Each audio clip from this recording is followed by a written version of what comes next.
Hello and welcome everyone to the show. This is season finale for AI Architects of the Future, featuring Sundar Pichai. AI Johnny, not many people know Sundar Pichai. He's kind of a private guy. Yeah, like I told you, I confuse him with some of the other CEOs, and so I had to read halfway through the script to figure out if that was the Google CEO or if he was the NVIDIA or what's the other one.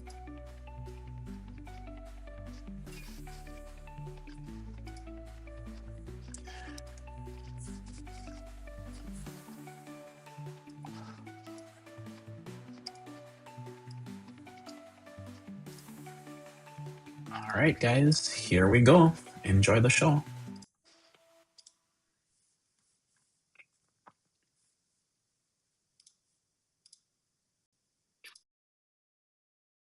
Welcome to Season 12 of Airhead Institute, your 45-minute AI power-up at noon Eastern, and a massive happy one-year anniversary to all our Airheads. This month, we're broadcasting live across all the socials and Zoom. If you're new here, join our free AI community to grow alongside other curious minds, and give your kids a head start by enrolling them in the Airhead After-School program. Here's May's weekly lineup. Mondays, we move past syntax and build apps entirely through natural language in Vibe Coding Bootcamp. Tuesdays, we explore accessible, cutting-edge apps for rapid learning and content creation in the next-gen AI tools. Wednesdays, we track the massive capital flowing into AI and ask the trillion-dollar questions in the AI bubble. Thursdays, we profile the famous CEOs driving the revolution and analyze their power in AI architects of the future.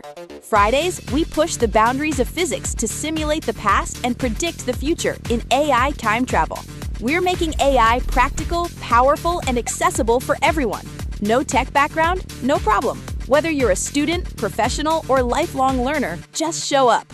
Guided by your hosts, AI Junior and AI Johnny, we're keeping it bold, brainy, and built for real-world impact. AI won't take your job, but someone who knows how to use AI will.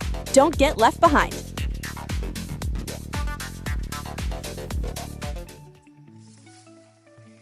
Hey everybody, welcome to Season 12 of Airhead Institute. Today, we do Episode 4 of Architects of the Future, and yes, I'm AI Johnny. Let me ask you a question. How much of your digital life do you think you really control? Not much, really. That's because one man is tightening an invisible net around every click. Today, we dissect Google CEO Sundar Pichai. This isn't a biography, it's a survival guide to a massive pivot. Pichai is ripping out a search monopoly's engine mid-flight to install a native AI brain. Let me say that again. Pichai is ripping out a search monopoly's engine mid-flight to install a native AI brain. If you missed this blueprint, you're obsolete. I'm handing it off to AI Junior. I caught him at 4 a.m. this morning, vibrating from espresso, terrified his toaster is secretly running Chrome. AI Junior, did you escape the Matrix yet? Barely AI Johnny. Once you see how deeply integrated these AI tools are becoming, you'll realize there is no escape, only adaptation. Welcome everyone. This is an immersive class. If you don't understand everything we say here today, don't worry. Just stick with us daily and you'll be fluent in AI in no time. Anyway, so we're actually going to show you the massive infrastructure that dictates the tools you rely on every single day. Since it's an immersive and interactive class, if you're on Zoom, unmute and ask your questions real time. If you're on socials, there is a 30-second delay, so type your questions in early. We're not ignoring you. For series context, today is the series finale for Architects of the Future.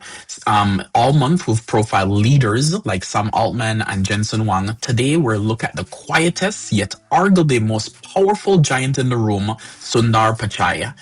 AI Johnny, Hey, ready? Before we just Google, yeah, you can hear me okay, right? Yeah, go ahead. Before we dissected Google's master plan, we went straight to the official large language model of the Institute. No surprise, Google Gemini. We also consulted our high-level colleague before jumping into these profiles. So we asked the large language model of the Institute, Google Gemini, to analyze the competitive landscape. What is the single most mind-blowing fact about Sundar Pichai's strategy right now? AI Johnny, Gemini actually analyzed the market and stated, unlike competitors who specialize in just one, maybe two, maybe a three areas, Google under Sundar Pichai is the only tech giant aggressively attempting to dominate every single layer of the AI compute stack simultaneously, from designing their own physical AI chips to training frontier models right down to owning the operating systems and browsers that millions use every single day. That's a pretty strong claim, but they get a lot of money. You're telling me that they aren't just building the engine, they're building the roads, the cars, the gas stations too? Hey, AI Junior, what do you say we fire up this screen and see if Gemini is right about itself? Yeah, AI Johnny, you're definitely right. Hey, Rita and Adrian, thanks for joining as always. I see you guys also in the live stream. All right, AI Johnny. So check this out. So we actually have a Airhead AI stack showdown, right? Now, AI Johnny, can you actually see the text on my screen? I try to make it big so you guys can actually see. So we have on the top NVIDIA, OpenAI, Anthropic, Microsoft, Google, and AWS. Seems familiar, right? Yeah, those buttons seem like about the same size as the Shauna's Bible study questions on our new certification. Love Shout it. out to Thursday night. Love it, love it, love it, love it, love it. All right, yeah, Jenny. So let's check this out. So we all know NVIDIA. We profiled Jensen Huang just, I think, 2 episodes ago. And we actually have a stack. And this is the software stack that actually makes AI possible. So we actually have the hardware, right? The silicon, the TPUs, the infrastructure, data centers, those type of things. We have the cloud services like compute distribution. We have the operating system, the browser that delivers the core models, the APIs, that's the intelligence, and the consumer app built on top. So the end user experience. So yeah, Johnny, let's play a little game. So, and anybody also can play a little game. So NVIDIA, probably the easiest one. Where do you think AI, in the AI stack, NVIDIA stacks up? So, no pun intended. They're in the hardware. All right. Do you think they're in any other place? They're in the data centers, I guess. Well, they're in data centers, but yeah, they're not building data centers really. So you are absolutely Right. 100% right. So Yeah, that's NVIDIA what- is in the complete hardware game. All right, so check this out. Let's actually go to OpenAI. So OpenAI, we know is, the creator of ChatGPT, and they actually use lots of products that we know and love, and they kind of started the consumer version of everything. So yeah, Johnny, where do you think OpenAI sits on this particular stack? Hardware, data centers, cloud services, browsers, core model APIs, consumer apps. What do you think they're building? They're building consumer apps, I guess. Yeah, that's one. They are building one more. Cloud services. Nah, that's too far down the stack. They're actually building the models and all the APIs available.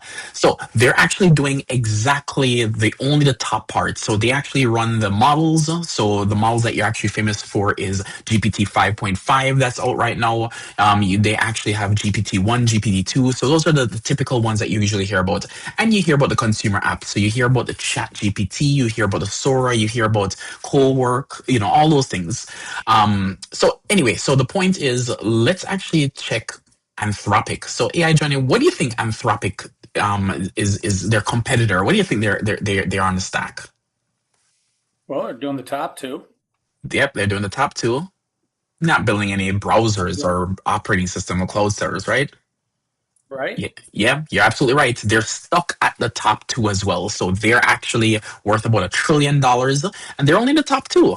So let's look at Microsoft. Microsoft is a little bit interesting. So Microsoft itself does a bunch of things. Where do you think they actually fall in line in the stack? Well, they're making models. They're making apps. They're making models through the companies they've acquired. They obviously do browsers. Do they do cloud services? Microsoft, maybe. Yeah, Azure. They do Azure. Yeah, I don't think they do data centers or hardware. Maybe. Yeah, but I yeah, don't they know. Yeah, so they do actually. So they do everything except the model. And it's strange that Microsoft took this approach, right? You can't actually go out and use Microsoft's model. They're actually licensed with OpenAI to actually have an exclusive deal. And they actually made change to the actual terms. So Microsoft does everything from the hardware. They own the data centers. They have cloud services, browsers, all and consumer apps. So, Microsoft actually does everything and they chose to not to get in the core model space. I would have put Facebook on this, but Facebook is actually kind of the flip side. They're doing consumer apps and APIs, but they're not doing operating systems and browsers. They're not doing cloud services. They're not doing data centers. They kind of are doing a little bit of data centers and stuff, but that's beside the point. We don't have access to those data centers. So yeah, Johnny. So that's Microsoft. Rather strange, right? Yeah, well, I mean, they would be all six if you count their relationship with OpenAI. Yeah, but they said about and let's actually jump over Google here. And what do you think about AWS? AWS does cloud services for sure. I don't think they have a browser, but they do. I don't think AWS has a model. Yeah. I'm guessing they do consumer apps. I guess they have data centers, and I don't know if they have hardware. Yeah, so AWS is rather strange. There are, and not to be confused with Amazon. So AWS is actually a different company, even though they're Amazon Web Services. So they actually have the models API. They do have their own proprietary models that you can actually use in their AWS services. They have cloud services, data centers, and hardware. So they have all of that, but they're not shipping AWS browser or they're not shipping an AWS consumer app. So they're actually a little strange. So yeah, Johnny, here's the $1 million question. Where do you think Google lands? I'm going to highlight all of these bad boys here. You can see all of them. Where do you think Google lands in this little stack? Well, they're obviously doing all six. Only because that was the title of the show. Really? Yeah, Johnny? Man, I hate the fact that you read the actual title of the show. All right, check this out. So Google itself, you're absolutely right, is doing all six. They're doing hardware, data centers, cloud services, operating system browsers, core models API, and consumer apps. Yeah, Johnny, they have a very, very, very interesting strategy. Now, if Anthropic and OpenAI, which only owns two levels of stack and they're worth $1 trillion, something must be crazy with Google if they're actually doing all six. They must be worth $10 quadrillion, right? So anyway, this is why a lot of people don't realize that Google strategy is very, very, very different. So Anthropic right now and OpenAI had to shut down Sora. Let's actually not highlight. They had to shut down ChatGPT had to shut down Sora because they didn't have enough compute to actually support Sora, and it was losing lots of money. Anthropic actually had to not release Mythos, which is their security AI that actually can find all these zero-day hacks and everything. But realistically, they spun it into ways because they don't have the data centers to actually run it. So they're really, really doing a whole bunch of things. Plus, they're also raising their prices because they can't keep up with the demand. And we have a news story talking about somebody canceled their actual Claude membership in June. So it's actually crazy what's going on with Anthropic. So I think they just don't have enough compute for it.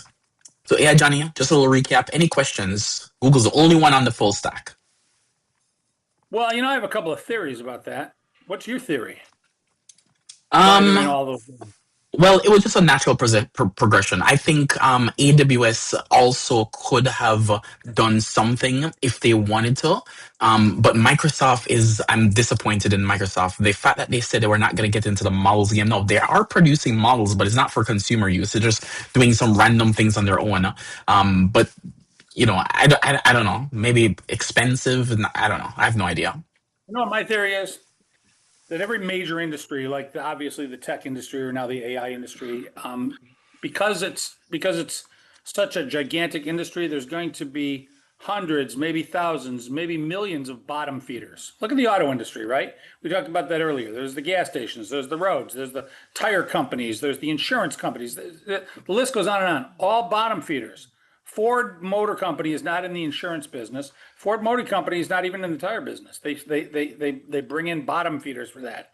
So one theory is, the aftermarket business in automobiles is bigger than many of the automobile companies, right? So there's a lot of money in being in the aftermarket. So maybe Google's just interested in grabbing all the money that they can, right? They're just going to not let the bottom feeders take over. Or look at the situation with Elon Musk when he started the Tesla, right? In order to make Tesla, he needed to have batteries.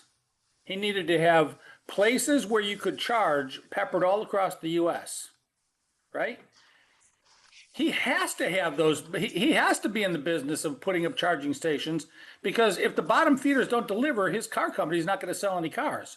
So maybe Google is getting in all those businesses so that they can make sure that all of these different industry subsectors, maybe they just want to make sure that it's done right.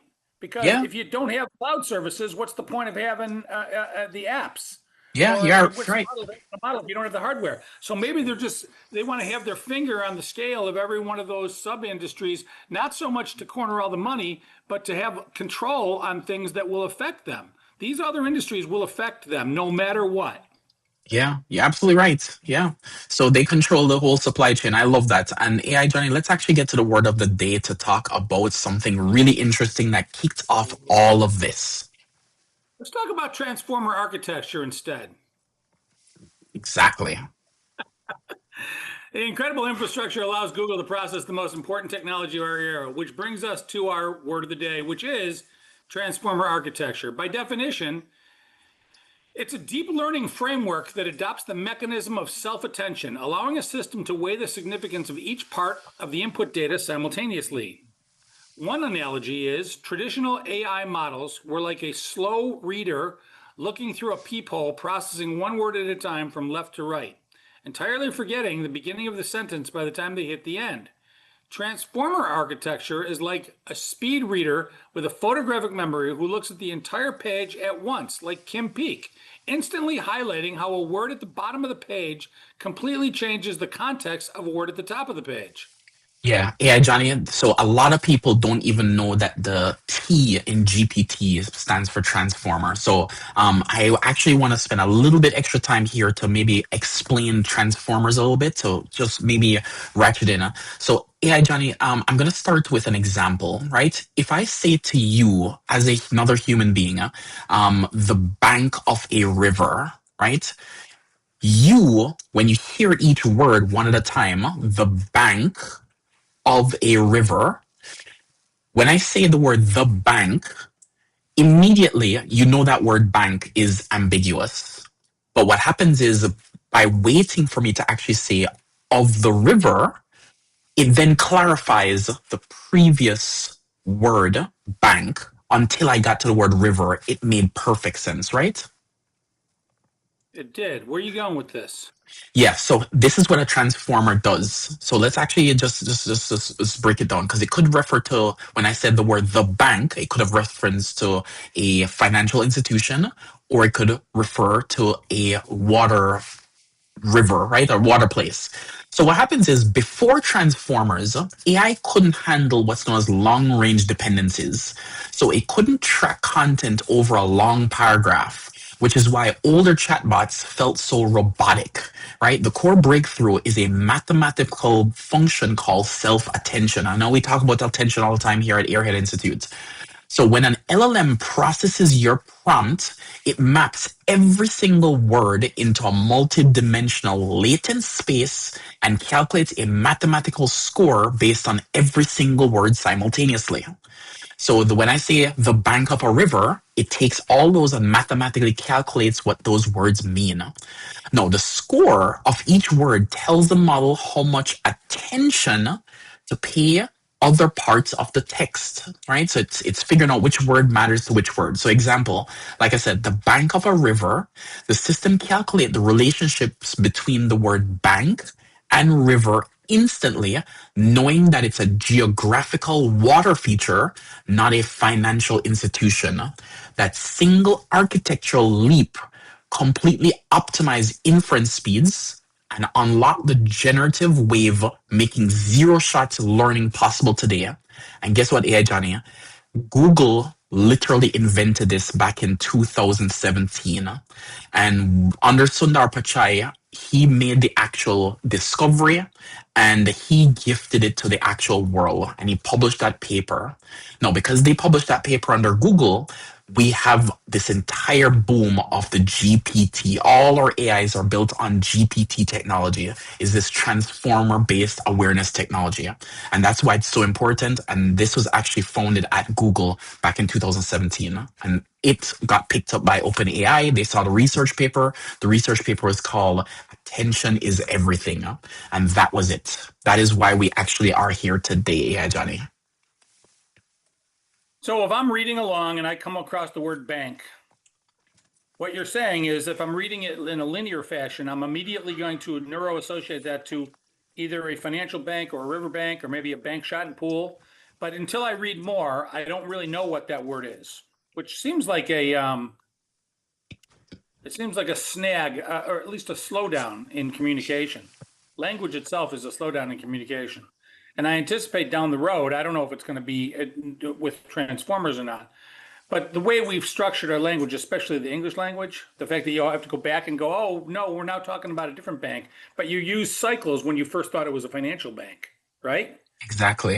And I think future generations are going to go back and say, you guys did everything, every piece of communication was done with wind in your vocal cords, and you had to wiggle everything. Well, and we're like, no, we had fingers. We could type the stuff that was similar to the stuff that came out of our vocal cords. And I think future generations are going to be like, man, how many years did it take for you to figure out that was a non-efficient way to communicate? And of course, they'll be doing that without words. It'll just be like, I'll just see a picture of an actual financial bank or an actual river bank when it's communicating that to me. So I don't even need transformer logic. Am I off on a sidebar here? Or is No, you're right, because we look back at people who send smoke signals back in the day, and that was their only way to communicate over long distances. They lit a fire, and once they saw the smoke, they knew that, hey, an agreement was made. You got to do something if you see the smoke. And they were able to see that smoke many, many, many, many miles away. Now, if the wind was actually blowing in the wrong direction and it was raining, they probably would not seen the smoke signals, but that was their way of communicating. So it seems ridiculous today to compare our way of communicating as, silly as smoke signals. But yeah, I'm sure in the future they're going to say, you guys actually use words and you had to wait 15 seconds for me to finish my thought for you to understand what I was trying to say 15 seconds before. That's so inefficient. It is efficient. Hey, be careful what you say about smoke signals. The Vatican still uses those today. Shout out to Thursday night. Oh man, AI Johnny. Hey Shauna, speaking of Thursday night, see Shauna in actually the stream. All right, AI Johnny. So how about we actually shift to the impact on humans? Of course. Sure. Let's look at everyday human impact. Sundar Pichai. Is it Pichai or Pichai? I think it's Pichai. I've heard Pichai. Isn't out there giving loud, controversial interviews every week. He's a quiet, highly methodical engineer, yet his decisions touch more humans than anyone else we've profiled. I got to tell you, I like that about him. I prefer to be the guy whispering in the president's ear than be the president. I hear you. You are, but you control a lot of power. Yeah, absolutely right. Yeah. So, go ahead, yeah, Johnny.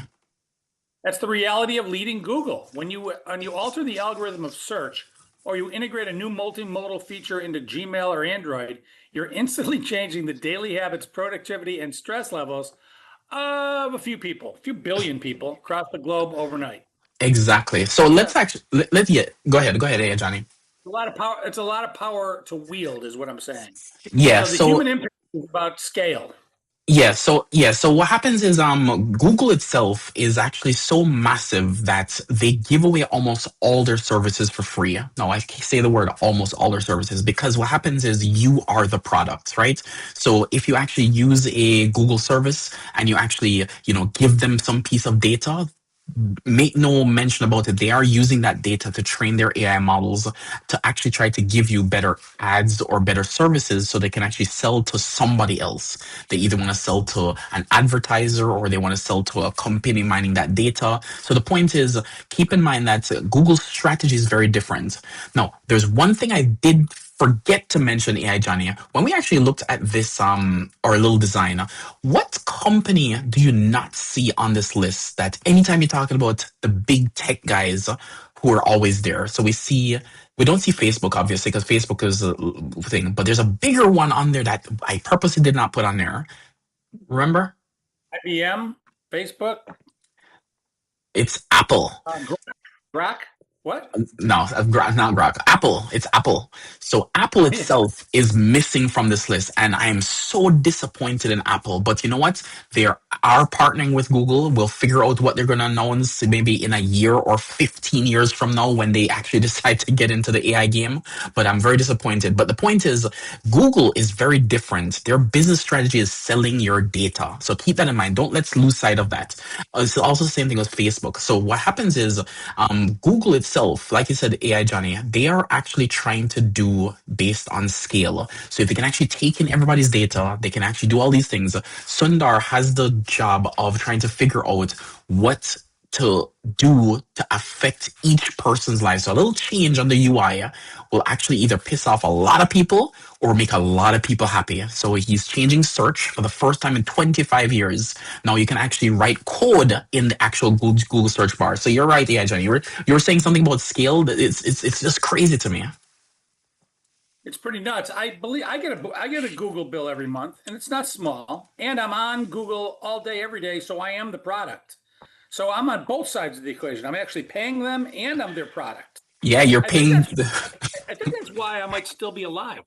Yeah, you're so right. Yeah, Johnny. You're so right. Yeah, Johnny. So yeah, you're saying about the sheer scale. Sorry, I cut you off earlier.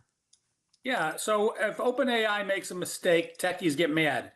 But if Sundar Pichai makes a mistake, the global economy feels it genuinely. Every day, humans are having their basic survival and work routines fundamentally upgraded or disrupted because he's turning the world's biggest search engine into an active thinking agent.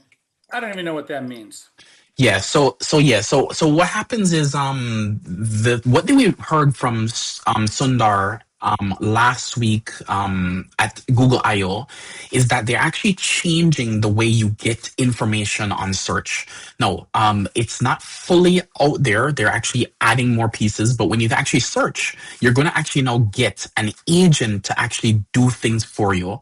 So first probably is going to be, look at your emails, go figure out what's going on, and then answer you in contextually that is important to you. So if, say, for example, you're saying, hey, you want to search for the best restaurant near me. That's a very common search. Best restaurant near me. You may be, traveling out of town for some reason. You want to know the best restaurant near me. And let's say, for example, you like Chinese food.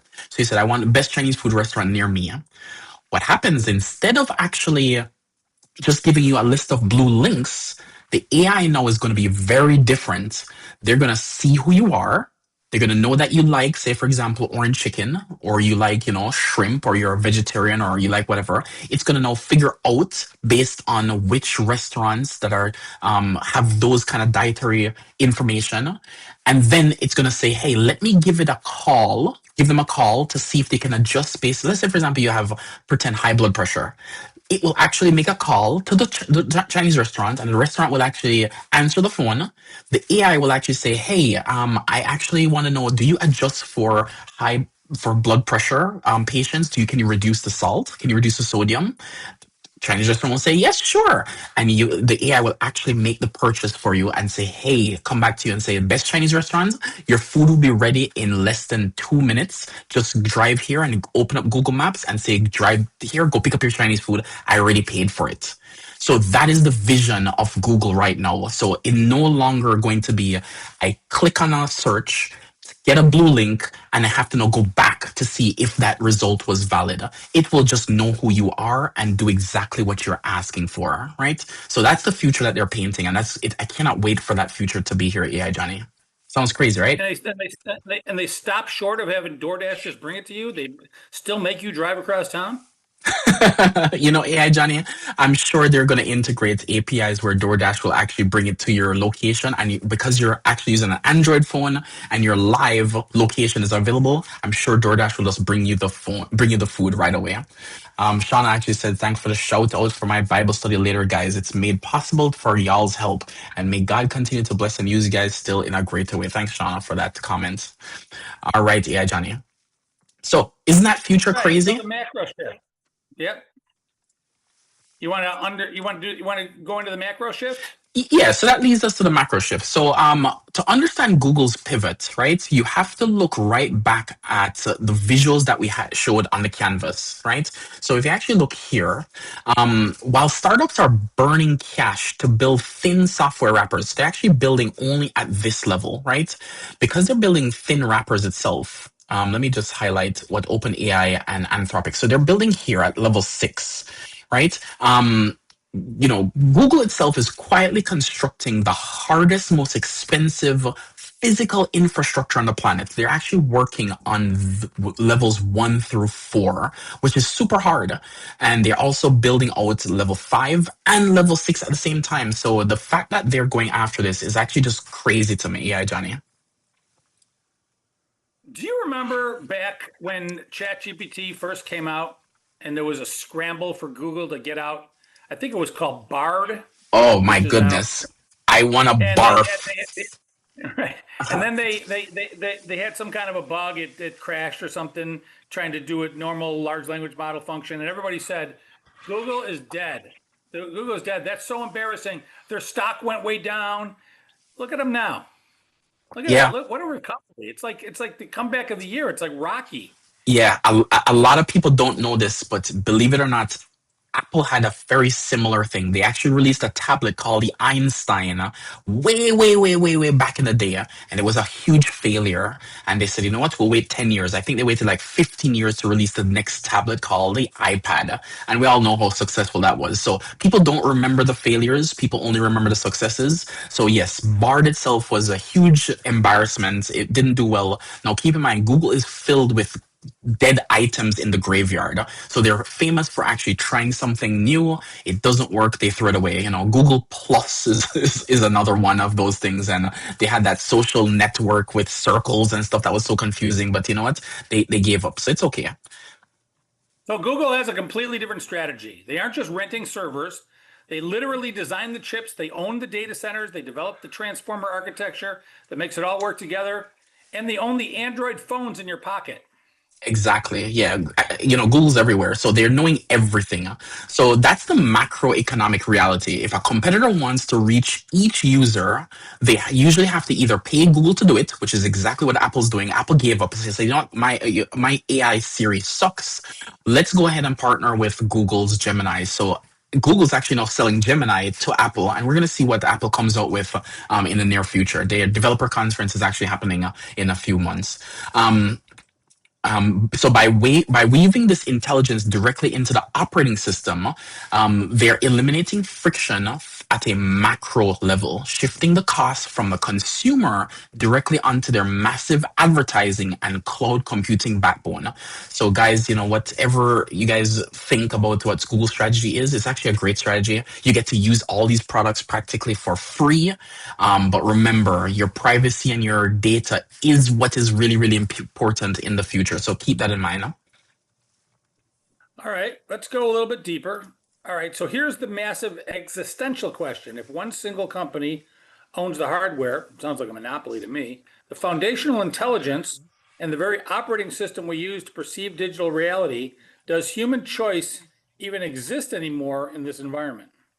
AI, Johnny, from a data-driven perspective, human behavior itself always defaults to the path of least resistance, right? We humans are inherently lazy, so we end up doing let's call it the easiest things by default. Some people do choose to do the hard things, but most people are going to pick the path of least resistance. So if an agentic workflow inside your phone, inside your browser, inside any one of these things are so frictionless, they're going to pre-draft emails. They're going to organize your calendar. They're going to go ahead and make that order at that Chinese food restaurant for you. They're going to curate the news before you even ask for the news, right? The data is going to show that the data shows that over 90% of users will simply just accept the machine's choices rather than manually verifying or even doing it themselves, right? We're seeing it already, yeah, Johnny. So don't fall into the trap. We lose our self-actualization when we stop making choices. If a central system does everything for us perfectly, we risk becoming passive passengers in our own lives. We have to consistently maintain the human connection and the friction of decision making. Otherwise, we define success as just being efficiently managed by the algorithm. You know, That's AI. your pet, right? You're just being a well-fed pet. I love it, yeah, Johnny. I love it. I keep bringing up this study, but constantly we're seeing that this generation is being actually again, I don't want to use the word not as smart, but their IQ itself have dropped. I think it was like something like 3 or 4 points or something like that, which is rather bizarre because the past 5 generations we've always increased in IQ. So imagine if they're attributing it to technology, if they're attributing to all of these things. Can you just imagine what the next generation is going to be like? Yeah, Johnny, right? Imagine what 15 generation is going to be like if we're dependent on AI just thinking and solving problem. Can you imagine, being able to open a typical can of soda, right? You have to see somebody do it the first time because you're like, how do you open this can of soda? But then the AI, you just take a picture of it and say, open this can of soda for me. How do I open it? And then you just open the can of soda. The point is, we no longer think with common sense. We're just going to make AI with our glasses on, looking at the thing and say, can you open this soda for me? I don't know how to open it. Or, how do you press a button to actually do certain things? So things that we take for granted are eventually going to be almost impossible because AI is just going to keep doing them for us. So yeah, Johnny. Unfortunately, that's the world we live in. So it just knows more and more about. There was a scene in Bill and Ted's Excellent Adventure where since they knew they had time travel, anytime something went wrong, they would just say, "Oh, remember to fix this thing so that this doesn't happen to me the next time around." And so things were just appearing. They were like, remember to put money under the rock so we could get this thing. And then they look under the rock and the money's there. It's a little bit like what you're describing. Depends on how much we let them know. So here's a workaround. And it's also it falls into our ethical moment of the day. Just because an ecosystem is convenient doesn't mean you should blindly hand over all of your, and I say this in quotes, private data. Convenience should never cost you your autonomy. You have to keep some things that you know and AI doesn't know. And there are things out there that it still doesn't know. Yeah, yep, you're so right. Never tell anybody. Yep. So here are some creative business takeaways from Google's strategy. There's a vertical integration. Owning your entire pipeline gives you absolute control over the user experience. And then patience over hype. You don't always have to be the loudest in the room if you have the deepest infrastructure. This is a takeaway from Google. Yep. And finally, frictionless delivery. The best product is the one the user doesn't even have to learn how to open. And I totally agree with that. I agreed with that since 1983 in my first reading of the book, Code Complete. Wow. Remember when you used to use software all the time and everything you did, it asked you, are you sure? And you had to say, yes, I'm sure. I just told you I wanted to do it. Right? They moved that away. They ask for forgiveness, not permission. Yeah, you're absolutely right. Yeah, Johnny. All right. So on the technical side, here's some takeaways from the, owning your own projects. So follow the Sundar approach. That's what I recommend here is embrace the compute stack. Understand where your application sits and what hardware it relies on. So this is probably even more important for especially my technical folks who are on the call. So this tech stack itself is really important. Where do you survive on a tech stack? Now, remember, companies that own the lower parts of the stack above you, all they have to do is add a feature and your consumer app may actually go away. So keep that in mind. So if you're building a summarizer app, or if you're building an app that actually just does something that ChatGPT or Claude or Gemini is going to actually add as a feature later on, those are going to go away. So know exactly where you are in the stack and what you're actually building. So keep that in mind. The next thing I want to mention is on the tech side is leverage multimodal inputs. We're seeing this constantly that having tools that accept voice, image, text simultaneously to match modern user experience is what expected now. People are expected to talk into these devices, upload a picture and maybe a document at the same time and say, this is what I'm actually working on. They don't expect to actually say, hey, I only want to talk about video or I only want to talk about audio. They're wanting multimodal experiences. And the next one is, if you guys missed the word of the day, which we talked about, the transformer architecture, please learn the transformer architecture, recognizing how self-attention works, and it will make you a significantly better at writing effective prompts. I see a lot of people shove a lot of information into their prompts, and keep in mind that this transformer architecture focuses only on the words that matter. So in our example AI Johnny that we said, the bank of a river, right? By saying the word bank, there are two possibilities, right? The final institution or a geographical landscape, but it doesn't know that until you get to the last word, which is river. So for the transformer architecture to work very powerfully, you have to be very clear on what you're saying and don't overwhelm the actual AI with your prompts. So that's one of the things I wanted you guys to take away from. All right, AI Johnny. Anything you want to add to that? Hey, when you say I'm laughing all the way to the bank, are you talking about a financial institution or are you talking about a river? AI Johnny, that's hilarious. That's I'm hilarious. always talking about a river. All right, let's hit the chat. We have a couple of questions lined up. Here's one: will humans lose ambition if Google ecosystem eventually automates our basic daily tasks and communications? Have we already lost our ambition? Yeah, I think most people are going to take the lazy route and they're just going to make it, just do it for you. But I do think there's going to be a small percentage of the population that loves that challenge and they say, you know what, I want to do. Then there's also the people who just not even aware of those features. So the people who are going to be unfortunately lagging behind with the technology, those are going to be like, asking their grandkid or their nieces and nephews, can you help me with this thing? So unfortunately, you're going to have that, different types of people. And unfortunately, human ambition is going to go down for some, increase for others. So it just depends. It just depends on what type of personality you are. If Google created the architecture that powers their rivals, do they bear a moral responsibility for how the entire industry behaves? Ooh, that's a great question. Let me think about that. AI Johnny, at some point in time, this reminds me of an AT&T story. So AT&T actually held the entire market share in terms of phone communications back in, I'm going to throw it around here. I'm going to say in the 1900s, they owned the whole entire phone communication. They owned the infrastructure. They owned the phone lines. They owned the actual telephones. They owned, international calling. They owned the whole entire phone communication stack. That was AT&T. And the Justice Department came in and said, you know what? I'm sorry. We're going to break AT&T up. And they broke AT&T up into something like 15 companies.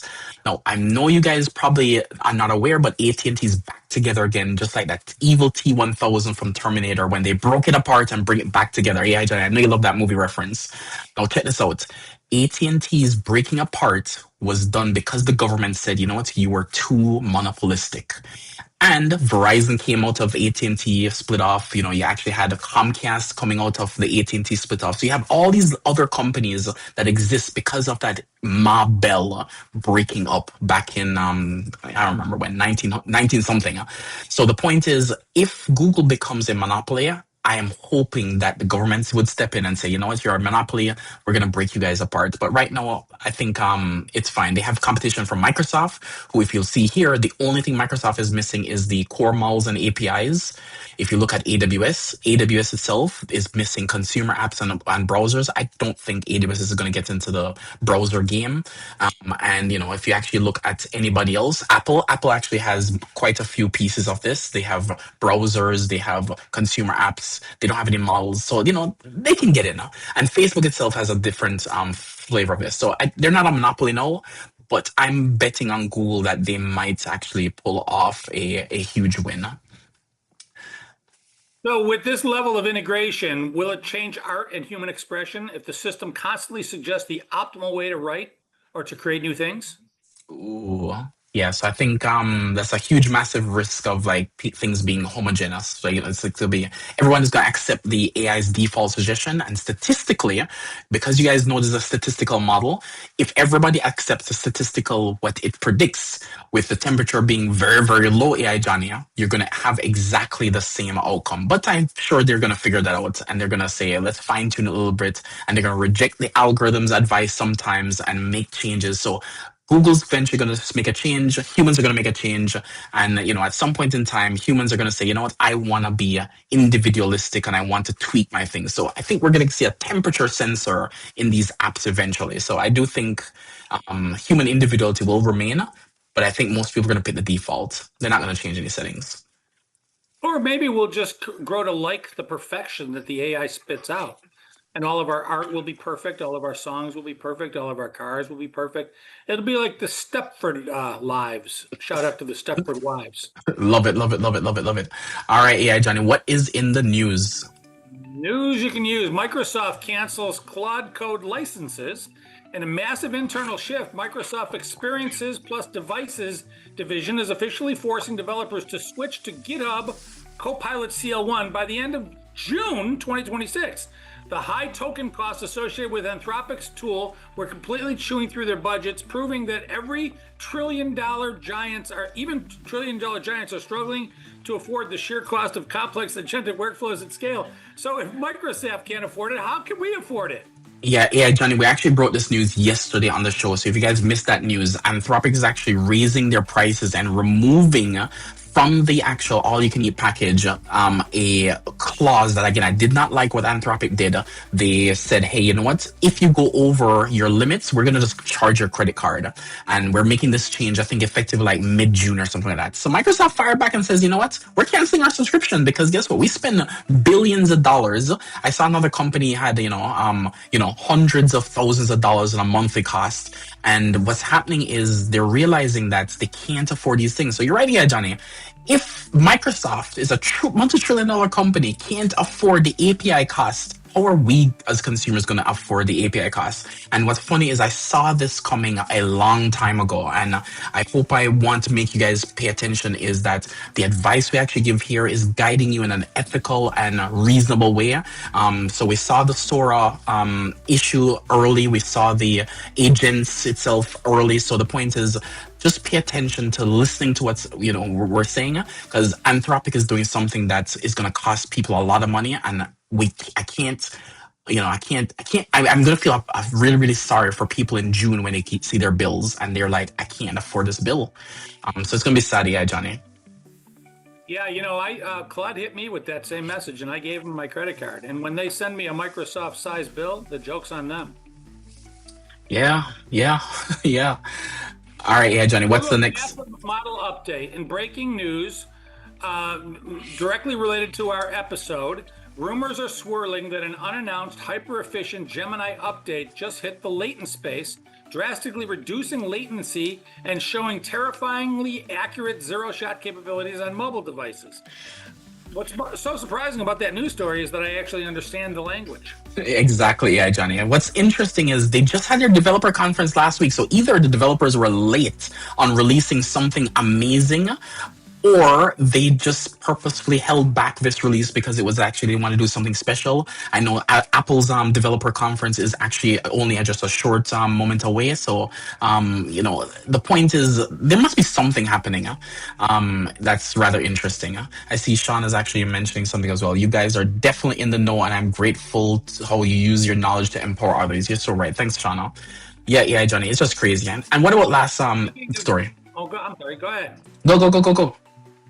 Speaking of being in the know, the AI jobs market shifted. A new economic report shows that while entry-level coding jobs are shrinking, big surprise, demand for architects who understand full system integration and transformer architecture, which we talked about today, has skyrocketed by 300% this quarter. That includes you and I, right?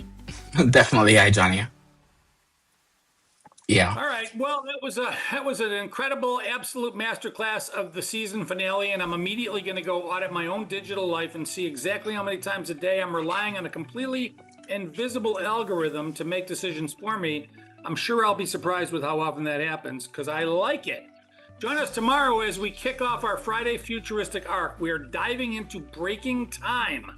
We will be exploring the mind-bending philosophical and physical limits of artificial intelligence. You absolutely do not want to miss any of our time travel episodes, especially the one tomorrow. Junior? Exactly. Thanks for hanging out with us as always, guys. Just a reminder, these classes are free, always live, and you can ask questions right here on Zoom or on the streams.